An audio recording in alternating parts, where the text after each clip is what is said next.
Hi friends, నేను కత్తి అలాగే ఒక లీటర్ వచ్చేసి అయితే డీజిల్ బాటిల్ పట్టుకుని అయితే బయలుదేరిపోయింది అనమాట.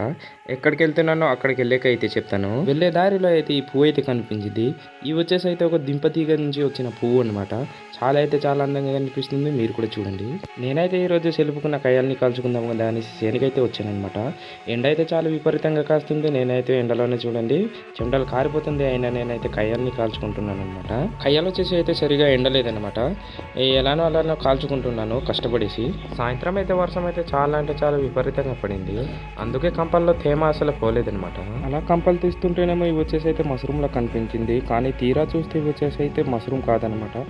పిసికి చూస్తేనేమో చాలా గట్టిగా ఉంది. ఎండకాయలు అనేసి నేనైతే ఇంటి నుంచే కోరుకొని వచ్చాను అనమాట. హీరా ఇక్కడ వచ్చి చూస్తేనేమో ఇంతలా ఎండ కాస్తుందని అస్సలు ఊహించలేదు. ఇంత ఎండ ఎట్రా అనుకున్న లోపే వర్షం అయితే మొదలైపోయింది. ఇంకా ఇక్కడేం పీకుతాం అనేసి నేనైతే ఇంటికైతే బయలుదేరిపోయాను అనమాట. ఇలాంటి వీడియోస్ కోసం మన ఛానల్ అయితే ఫాలో చేయడం అయితే మర్చిపోకండి.